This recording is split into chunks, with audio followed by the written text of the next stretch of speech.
नमस्कार दोस्तों। मुंशी प्रेमचंद जी का अमर उपन्यास गबन भाग 28। अगर आपने गबन के पहले भाग नहीं सुने हैं तो चैनल पर जाकर भाग 1 से 27 जरूर सुनिए, तभी इस कहानी की गहराई पूरी तरह समझ पाएंगे। शुरू होता है। जब रमा चला गया था, रतन को जालपा के विषय में बड़ी चिंता हो गई थी। वह किसी बहाने से उनकी मदद करते रहना चाहती थी। इसके साथ ही ये भी चाहती थी कि जालपा किसी तरह ताड़ने न पाए। अगर कुछ रुपया खर्च करके भी रमा का पता चल सकता तो वह मह खर्च कर देती। जालपा की वह रोती हुई आंखें देखकर उसका हृदय महसूसों उठता था। वह उसे प्रसन्न मुख देखना चाहती थी।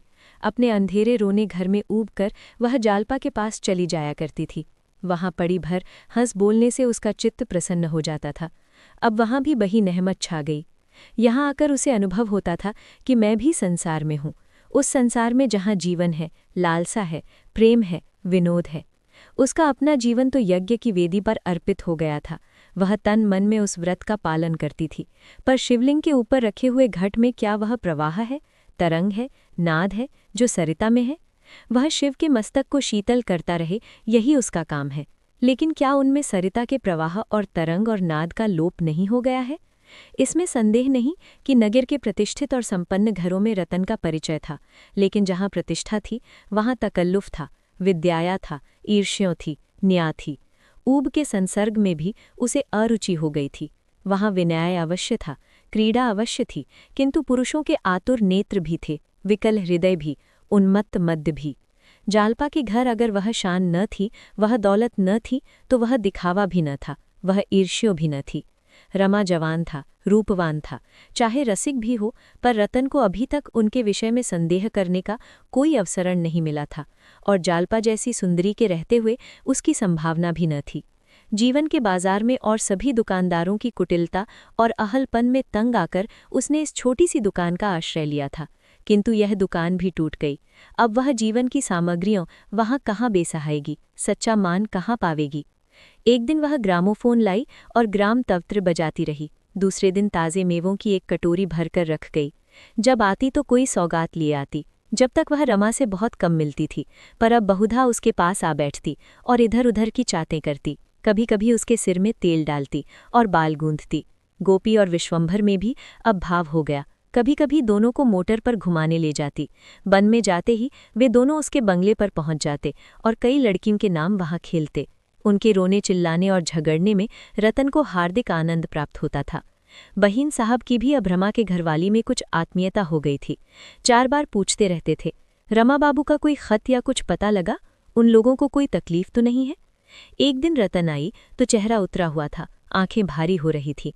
जालपा ने पूछा, आज जी अच्छा नहीं है क्या? रतन ने कुंठित स्वर में कहा, जी तो अच्छा है, पर रात भर जागना पड़ा। रात में उन्हें बड़ा कष्ट है, जाड़ों में दमे का दौरा हो ही जाता है। बेचारे जाड़ी भर एस्मन और मनाटीजिन बिर न जाने कौन कौन से रस खाते रहते हैं, पर ये रोग पीछा नहीं छोड़ता। कलकत्ते में एक नामी वैस है, अब की उन्हीं से इलाज कराने का इरादा है। कल चली जाऊंगी। मुझे तो ले नहीं जाना चाहते, कहते हैं वहाँ बहुत कष्ट होगा, लेकिन मेरा जी नहीं मानता।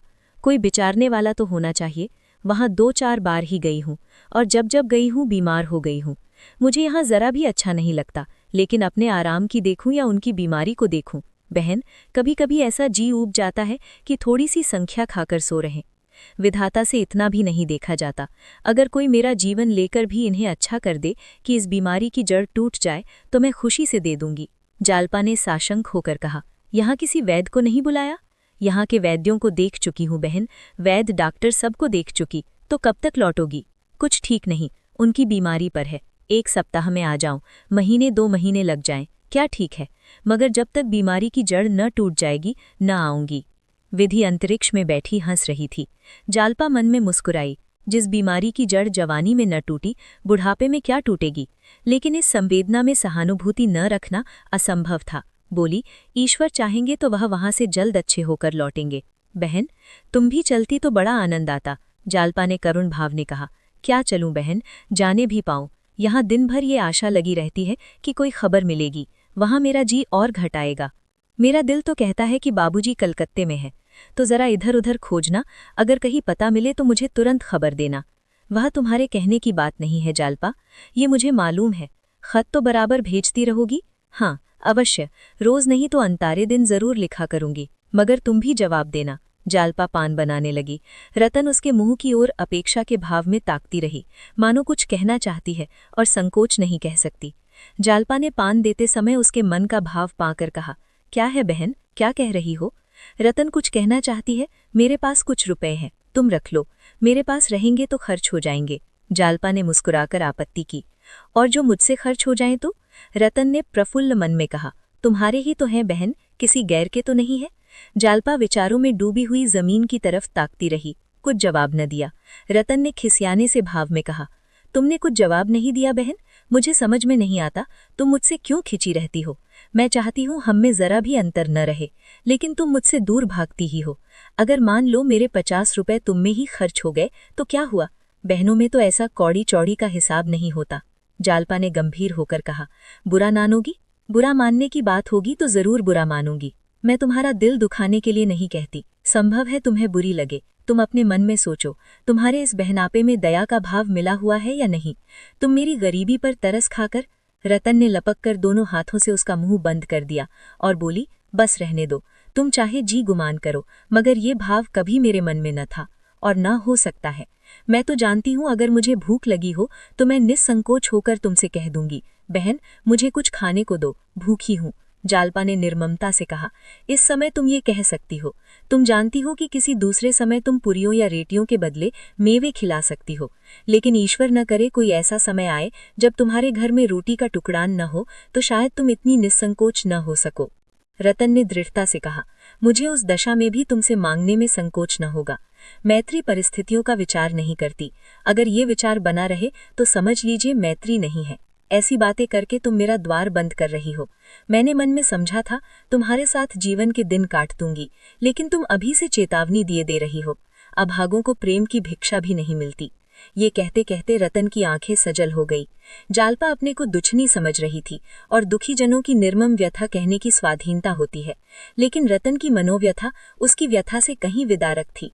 जालपा के पति के लौट आने की अभी भी आशा थी। वह जवान है, उसने आते ही जालपा को वे बुरे दिन भूल जाएंगे। उसकी आशाओं का सूर्य फिर उदय होगा, उसकी इच्छाएं फिर फले फूलेंगी। भविष्य अपनी सारी आशाओं और आकांक्षाओं के साथ उसके सामने था, लेकिन रतन का भविष्य क्या था? शून्य, अंधकार। जालपा आंखें पोंछकर उठ खड़ी हुई, बोली, पत्र के जवाब देती रहना, रुपए देती जाओ। रतन ने पर्स से नोटों का एक बंडल निकालकर उसके सामने रख दिया, पर उसके चेहरे पर प्रसन्नता न थी। जालपा ने सरल भाव से कहा, क्या बुरा मान गई? रतन ने रूंढे स्वर में कहा, बुरा मानकर तुम्हारा क्या कर लूंगी? जालपा ने उसके गले में बाहें डाल दी। अनुराग में उनका हृदय गदगद हो गया। रतन में उसे इतना प्रेम कभी न हुआ था। वह उससे जब तक खिंचती थी, ईर्ष्या करती थी। आज उसे रतन का असली रूप दिखाई दिया। वह सचमुच अभागिनी है और मुझसे बढ़कर।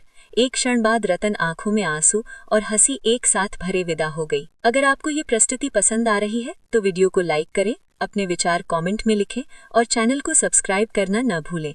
मिलते हैं गबन भाग 30 में। धन्यवाद।